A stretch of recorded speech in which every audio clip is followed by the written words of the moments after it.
Gold silver के नए record high पर सिर्फ देखने वाले मत बनो, सीखो कमाई वाला ट्रेड करने का तरीका। सोना और चांदी ने तोड़ा सारे पुराने रिकॉर्ड। अब हर ट्रेडर के मन में यही सवाल है कि क्या अब भी मौका बाकी है। इन ऊंचाइयों पर कमाई वाला ट्रेड कैसे करें, कहां लगाएं स्टॉप लॉस और किस लेवल पर बने रह सकते हैं रिस्क फ्री। इस पर बात करेंगे पृथ्वी फिनमार्ट के कमोडिटी डायरेक्टर मनोज कुमार जैन से। मैं हूं कमल शर्मा। मनोज जी, आपका स्वागत है मोलतोल में। नमस्कार कमल जी। जी नमस्कार मनोज जी। गोल्ड और सिल्वर के इस रिकॉर्ड हाई के पीछे कौन से मुख्य कारण है? देखिए कमल जी, कारण तो काफी सारे हैं और हम देख रहे हैं कि लगातार उन्हीं कारणों के चलते यहाँ पे तेजी जो है सोने और चांदी में लगातार देखने को मिल रही है। सबसे बड़ा कारण तो यहाँ पे जो ग्लोबल सेंट्रल बैंक्स की जो बाइंग है वो हमने देखा। उसके बाद यहाँ पे जो निवेशकों की जो बाइंग है वो भी अब यहाँ पे एक बड़ी रफ्तार पकड़ती हुई नजर आ रही है। और जो लेटेस्ट डेटा आया है उसके अनुसार अगर हम ईयर टू डेट बात करें तो पिछले 9 महीनों में गोल्ड और सिल्वर के जो ईटीएफ है वहां पे ग्लोबली 16 और 17% की जो बढ़त है वो देखने को मिली है वर्ष 2025 में। तो अब यहाँ पे ग्लोबल सेंट्रल बैंक्स के साथ जो ग्लोबल जो निवेशक है उनका भी रुझान सोने और चांदी की तरफ आकर्षित होता हुआ नजर आ रहा है। और हम देख रहे हैं कि जो जियोपॉलिटिकल टेंशंस बने हुए हैं, ग्लोबली अनिश्चितता का माहौल है, तो उसके चलते भी यहाँ पे जो सेफ हेवन बाइंग है वो सोने और चांदी की लगातार बनी हुई है। चाइना यहाँ पे एग्रेसिव बाइंग जो है लगातार सोने में कर रहा है और लगातार 10वें महीने चाइना की तरफ से बाइंग देखने को मिली है। और अब हम देख रहे हैं कि जो छोटे सेंट्रल बैंक है वह भी यहाँ पे सोने की बाइंग के लिए लगातार आगे आ रहे हैं। तो हमारा मानना है कि जो ओवरऑल जो फंडामेंटल्स है वो सोने और चांदी के लिए मजबूत बने हुए हैं। और आगे भी ये जो ट्रेंड है ये बरकरार रह सकता है क्योंकि अभी भी जो ग्लोबल अनिश्चितता है वहां पे कोई सुधार के संकेत नजर आ नहीं रहे हैं। तो हमारा मानना है कि जब तक यहाँ पे कोई फंडामेंटल में मेजर बदलाव नहीं होता है तब तक कीमतों में जो चमक है वो बरकरार रहेगी। और ऐसे में हम देख रहे हैं कि जो यूएस फेडरल रिजर्व से उन्होंने भी ब्याज दरों में कटौती की थी और आगे और 2 रेट कटौती के संकेत इस वर्ष के आखिर तक मिल रहे हैं। तो वह भी कहीं ना कहीं यहाँ पे कीमतों को सपोर्ट करता हुआ नजर आएगा।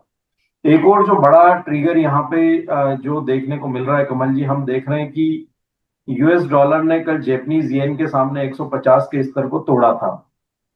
अब उससे यह यहाँ पे एक पॉसिबिलिटी बनती हुई नजर आ रही है कि आने वाले समय में अगर बैंक ऑफ जापान यूएस की ट्रेजरी में अगर कोई भी बिकवाली करता है अपनी करेंसी को प्रोटेक्ट करने के लिए तो वो एक बड़ा ट्रिगर जो है सोने और चांदी की कीमतों के लिए आने वाले समय में देखने को मिल सकता है। तो उसके ऊपर भी यहाँ पे निवेशकों को नजर रखना चाहिए क्योंकि बैंक ऑफ जापान यहाँ पे अगर कोई भी यूएस ट्रेजरी में बिकवाली का निर्णय लेगा तो उसके चलते जो जैपनीज येन के जो कैरी ट्रेड है वहां पे अनवाइंडिंग देखने को मिल सकती है। और वह सीधे तौर पर सेफ हेवन बाइंग के रूप में सोने और चांदी को सपोर्ट करता हुआ नजर आएगा। तो हमारा मानना है कि ये एक आने वाले समय में अगला बड़ा ट्रिगर जो है सोने और चांदी के लिए हो सकता है। तो वहां पे नजर बना करके चलना चाहिए। और जो ट्रेंड है अभी भी ये यहाँ पे कायम रह सकता है चाहे वो सोना हो या चांदी।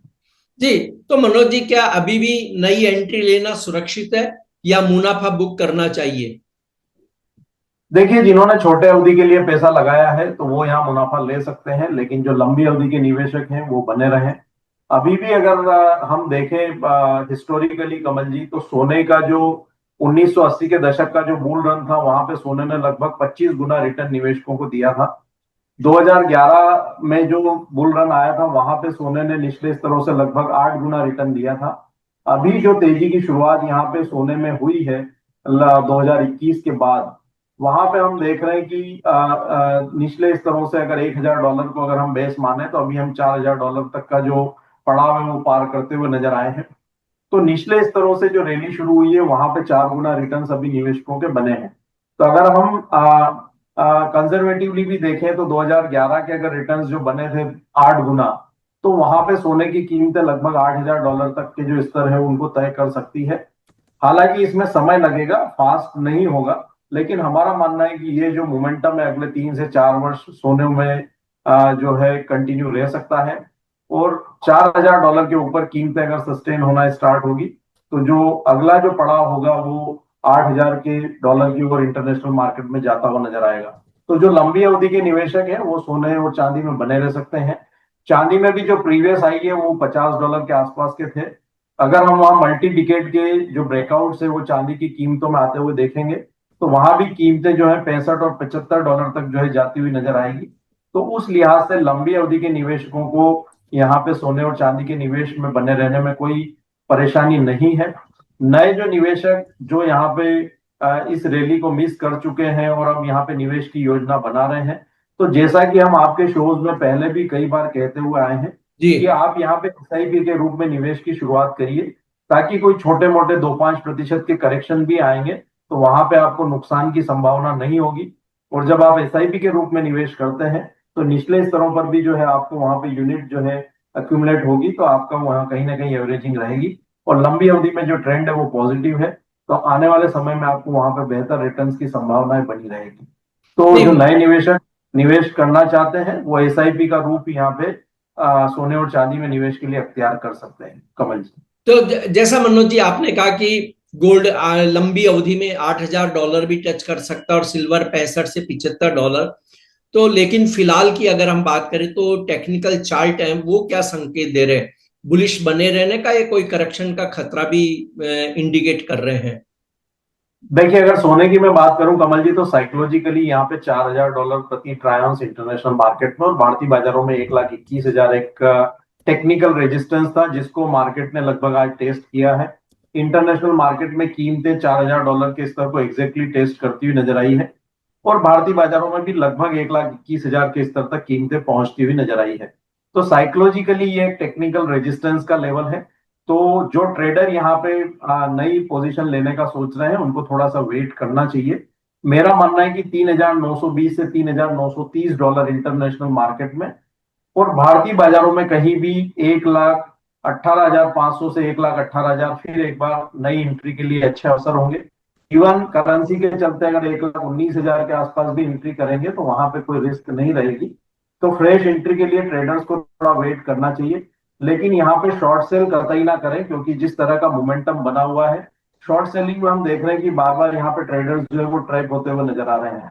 तो शॉर्ट सेलिंग से चाहे सोना हो या चांदी हो बचना चाहिए और ट्रेडर्स जो नई एंट्री करने का सोच रहे हैं वो यहाँ पे 3,930 से $3,930 के दरमियान जो नई एंट्री कर सकते हैं और भारतीय बाजारों में लगभग 1,19,000 के स्तर के आसपास एंट्री कर सकते हैं। मनोज जी ऐसे में कौन से ग्लोबल इवेंट्स होंगे अब आने वाले दिनों में जो बुलियन मार्केट को प्रभावित करेंगे? देखिए यहाँ पे हम देख रहे हैं कमल जी की यूएस शटडाउन के चलते यूएस के डेटा रिलीज जो है वो पेंडिंग है। पिछले सप्ताह भी हमने जो नॉन फार्म पेरोल के डेटा रिलीज होना थे वो वहां से रिलीज होते हुए नजर नहीं आए। तो अब यहाँ पे यूएस शटडाउन कितना लंबा खींचता है उसके ऊपर नजर रखना पड़ेगी। दूसरा हम यहाँ पे अगर डेटा की अगर बात करें तो जो यूएस फेड की जो मीटिंग हुई थी सितंबर मंथ की उसके मीटिंग के जो मिनट्स है वो जारी होना है इस सप्ताह। साथ ही यहाँ पे फेड चेयरमैन की स्पीच भी है और इस महीने में फेड की जो है मॉनेटरी पॉलिसी मीटिंग भी है। तो ये काफी बड़े इवेंट रहेंगे जिसके ऊपर नजर रखना चाहिए। दूसरा यहाँ पे यूएस प्रेसिडेंट जो है इजराइल और हमास के बीच में सीज फायर को लेकर के लगातार प्रयासरत है, लेकिन वहीं उसके विपरीत हम देखें तो रशिया का जो तनाव है वो यूक्रेन के साथ यहाँ पे लगातार बढ़ता हुआ नजर आया है। तो ये सारी चीजों के ऊपर यहाँ पे अक्टूबर मंथ में भी नजर रखना रहेगी। और जो मैंने मेजर फैक्टर बताया है कि जो यूएस डॉलर ने जापानीज येन के सामने 150 के स्तर को पार किया है, तो अब वहां पे बैंक ऑफ जापान का क्या रुख रहता है उसके ऊपर भी यहाँ पे पैनी नजर रखना चाहिए और ये बड़े ट्रिगर यहाँ पे सोने और चांदी की कीमतों के लिए हो सकते हैं। जी मनोज जी आपका कोई डिस्क्लेमर?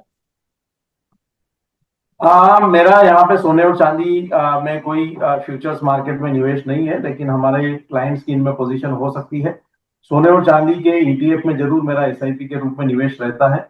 जो भी ट्रेडर या निवेशक यहाँ पे सोने और चांदी में कोई भी रणनीति बना रहे हैं तो वो अपने वित्तीय सलाहकार की सलाह से ही बनाए और कोई भी ट्रेड यहाँ पे बिना स्टॉप लॉस के साथ ना करें। आपका धन्यवाद, शुक्रिया मनोज जी। Thank you.